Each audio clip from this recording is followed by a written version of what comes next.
Hello, esteemed guest. I am Margaret Newman, and I am here to present my theory in this symposium with other theorists that I highly respect. This presentation is about my theory, health as expanding consciousness, or sometimes referred to as HEC. And if you're not familiar with my theory, then you will be highly enlightened and knowledgeable about this unique approach to health and the individual. Now we'll dive right in. We'll begin with how I created the theory, which starts with a little bit about my background. I was born October 10, 1933 in Memphis, Tennessee. I was called to nursing after being my mother's caretaker for 9 years during her struggle with ALS, or Lou Gehrig's disease, which I will further discuss in the next slide. Within 2 weeks of her death, I was enrolled at the University of Tennessee School of Nursing in Memphis, where I obtained my bachelor's degree in nursing.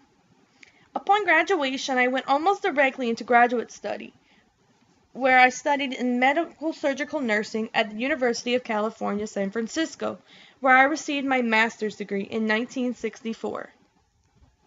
The next 10 years were spent in graduate study and teaching at New York University. It was there that I began to further develop my ideas and research about nursing theory as both a student and a colleague of Martha Rogers, which I'll discuss in more detail later. In 1978, I presented my theory for the first time at a conference in New York, which was a turning point in my career and research. In 1984, I assumed a position as a nurse theorist at the University of Minnesota, continuing the development of my theory and related research with the assistance of graduate students until I retired from teaching in 1996. Now we'll discuss my inspirations that led me to HEC. The first was my experience with my mother's illness before entering nursing. As I stated earlier, the seed of the idea of a unitary concept of health was sown during my experience as a primary caretaker for my mother, who had ALS, or Lou Gehrig's disease, which is a disease that left her completely dependent upon me. Through caring for her, I learned that my mother, though physically incapacitated, was a whole person, just like anybody else. The 5 years I spent with her before she died were difficult, tiring, restrictive in some ways, but intense, loving, and expanding in others. Next was my study with Martha Rogers. I had the opportunity to work under Martha Rogers while I was a graduate student, and HEC, although grounded in my own personal experience, was stimulated by Martha Rogers' insistence on the unitary nature of a human being in interaction with the environment. Next was my fascination with the concepts of movement, time, space, and consciousness as I worked with rehab patients. This fascination originally started with my mother because her movement in space and time was restricted, as well as my own movement in space and time was restricted because I was her full-time caretaker. I studied rehabilitation nursing in graduate work at New York University and Rusk Institute in New York City. My dissertation was an attempt to understand how variations in movement were related to one's experience in time. Isaac Bentov's concept that life is a process of expanding consciousness provided a breakthrough in my understanding of this phenomena. He defined consciousness as the informational capacity of the system, as seen in the quality and quantity of interaction with the environment.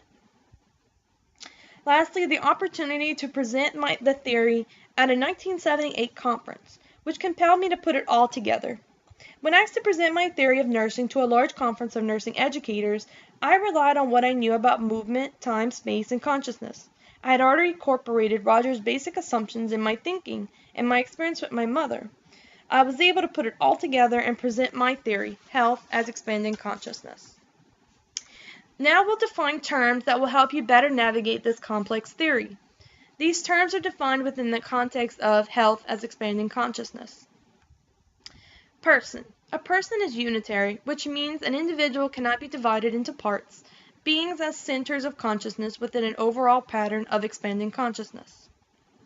Health, which is viewed as the totality of the life process, which is evolving toward expanded consciousness. Health is the fusion of one state of being with its opposite, non-disease, results in health. Environment is simply a universe of open systems, including that which is beyond the consciousness of the individual. Nurse. The role of the nurse is one of a caring, pattern-recognizing presence, and health as a transformative process to a more inclusive consciousness. I will further discuss nursing and its role in another slide about implementing theory in practice. Finally, expanding consciousness, which is used many times and is the subject of this theory. It is a process of becoming more of oneself, of finding greater meaning in life, and reaching new dimensions of connectedness with other people and the world. Now we will actually break apart and analyze health as expanding consciousness theory. HEC is categorized as a grand theory of nursing, which grand theories of nursing are complex abstract concepts and are broadest in scope. I categorize nursing theory into 3 categories, and I include my work in the unitary transformative category, which means these theorists, which include Martha Rogers and myself, view humans as unitary beings, which are self-evolving and self-regulating. Health and disease exist on a continuum, a unitary process. Disease is a meaningful aspect of health. Health includes disease, and disease includes health.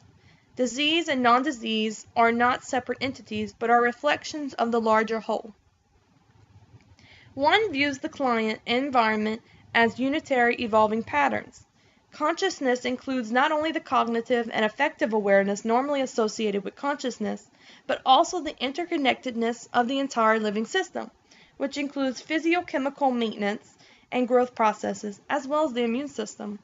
This pattern of information, which is the consciousness of the system, is part of a larger, undivided pattern of an expanding universe. Pattern recognition emerges from a process of uncovering meaning in a person's life. The pattern is evolving through various permutations of order and disorder, including what is in everyday language is called health and disease. Every person in every situation, no matter how disordered or hopeless it may seem, is part of the universal process of expanding consciousness. Health as expanding consciousness offers the following assumptions. Health encompasses conditions hereto described as illness, or in medical terms, pathology. A person who has a pathological condition is not necessarily ill. As a matter of fact, nearly everyone of adult age has some condition that could be specified as pathological, with varying degrees of incapacitation. But each person is still very much a whole person. These pathological conditions can be considered a manifestation of the total pattern of the individual. The pattern that is manifested in disease may be regarded as a clue to what is going on in the person's life, the dynamics of which the person may be unaware and cannot communicate in any other way. The pattern of the individual that eventually manifests itself as pathology is primary and exists prior to structural or functional changes. An illustration of this point was suggested by Bahnsen in Bahnsen's theory of the rhythms of cancer. They maintain that the person who develops cancer manifests a pattern of very controlled interaction with the environment and uncontrolled internal processes. If this theory holds, the pattern exists before the evidence of cancer. The cancer is simply a manifestation of the pattern. Removal of the pathology in itself will not change the pattern of the individual. The underlying pattern will not be changed by simply eliminating the disease or the outward manifestation, because health and disease exist on a continuum. If becoming ill is the only way an individual's pattern can manifest itself, then that is health for that person. Illness, as an integrating factor, may accomplish for the person what he or she was unable to do otherwise. Which leads us to our last assumption, which is health is an expansion of consciousness. The direction of evolution within the individual person, as well as within the species of mankind, is toward a realm of greater diversity and inclusiveness. This framework provides a view of health as the totality of the life process, therefore one that encompasses disease as a meaningful aspect. The following slide reviews 5 theories that support the theory of HEC. The first is Martha Rogers' The Science of a Unitary Human Beings. Second is Isaac Bintov's pendulum theory. Third is David Bohm's theory of implicate order. Fourth, Isla Pregagon's theory of dissipative structures. Fifthly is Arthur Young's theory of the evolution of consciousness. Now we will discuss how HEC is used in research. Then I'll show 4 studies influenced by HEC. HEC praxis is a unitary approach, centers on a meaning, and requires a method of inquiry that is interactive and receptive to the pattern of the whole. And a method that can attain that is the hermeneutic and dialectic method. Hermeneutic to denote the search for meaning and understanding through interpretation, and dialectic because both the process of the method between researcher and participant and the content of the search, the participant's interaction with others, were dialectic. HEC praxis begins with the practitioner-researcher, or PR, enters into a dialectic relationship with the client-participant, or CP, especially when the client-participant is experiencing disruption and uncertainty. Reflective dialogue, centering on the meaningfulness of the CP's pattern of relationships, is maintained during the period of uncertainty until insight occurs and the CP's pattern shifts to a higher order. It involves approaching the encounter with the client participant in authentic presence in the spirit of co-participation. The researcher reflects on the meaning of the life pattern across participants' narratives for common characteristics of the underlying pattern of the whole, and identifies the unique expressions of patterning for individuals. The following slides are 4 recent research studies related to Newman's theory of health as expanding consciousness. These 4 theories were compiled along with many other studies and presented in an article in Nursing Science Quarterly. The title of the article is Integrative Review of Research Related to Margaret Newman's Theory of Health as Expanding Consciousness by Marlene C. Smith. The first study was by Falkenstern, Gardner, and Newman in 2009. The next study was done by Flanagan in 2009, who asked the research question. The purpose of this study was to evaluate a new pre-surgery nursing practice model developed from HEC, transpersonal caring, and reflective practice. Thirdly, Yang, Zhang, Vang, and Ferris in 2009 researched to understand how to better care for Hmong women with diabetes using nursing praxis. Lastly, Endo, Takai, Natsuku, Abe, and Terashima in 2009 asked the question, what are the interaction patterns of nursing students who want to quit smoking but are unable to do so? Are there similarities among these patterns? When the students have the opportunity to recognize these patterns within their supportive partnerships, what overall life changes occur? The following is a short video demonstrating HEC in practice. This is a simple rendition of this complex theory. In addition, the following video was taken from a real-life experience of mine, based on from a friend. I gained insight from this experience for a friend who was diagnosed with hyperthyroidism, who was not responding to medical treatment, and was facing the possibility of surgery. Before pursuing that alternative, she was seen by Dora Kunz, a person who could visualize the flow of energy of a person's interactions. Dora could see that my friend's energy was being diffused in every direction and concluded that it was not relevant to tell her to curtail her activities to conserve or channel her energy because this pattern represented her way of life. Dora did suggest that my friend make sure she took in enough energy to sustain this pattern. It was true that my friend expended her energy in many directions, in favors to friends and colleagues, in an overcommitment to her work, and in response to the needs of a large family. She often skipped meals and got little rest because of her packed schedule. When I really began to think about it, her thyroid gland was trying to keep up with her demands. The medical surgical approach to diminish or delete the activity of the gland ran counter to what she was trying to accomplish. Dora's vision was to work with the pattern rather than against it. Subsequently, my friend was able to heed Dora's advice, did not complete the surgery, and was able to greatly reduce her medications. The transforming factor, I submit, was the insight she gained regarding her own pattern.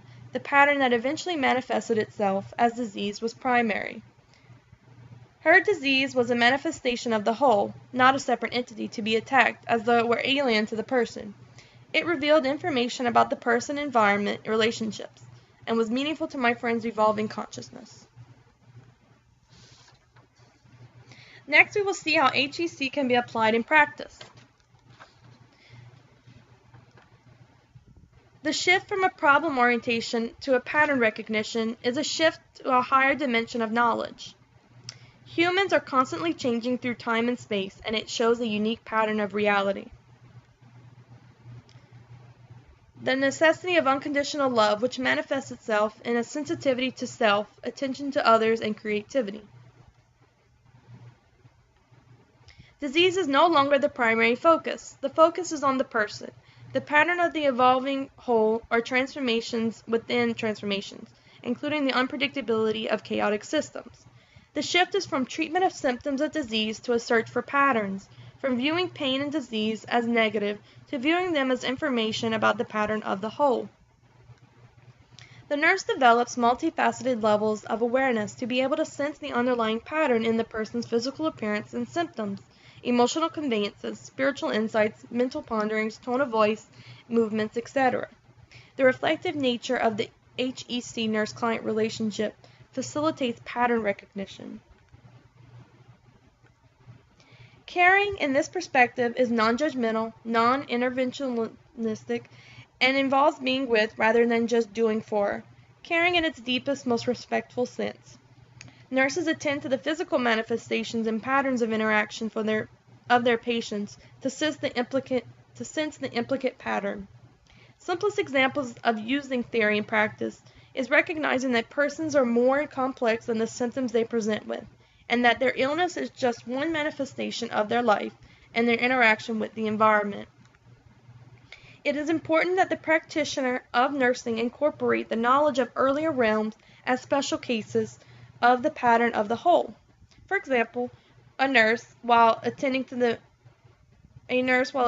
meaning a patient ascribes to falling at a particularly critical time in his or her life, will at some time apply ice packs to prevent swelling on the injured parts. Knowledge of a traumatic injury is relevant in this situation, as well as knowledge of the whole. Next is a short summation of the theory of health as expanding consciousness, reviewed by me a few years ago.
Thank you for taking the time to view my presentation. I hope you feel enlightened and energized about the premise of health as expanding consciousness and can apply it to your practice or research in the future. This is a reference list of the content used in this presentation.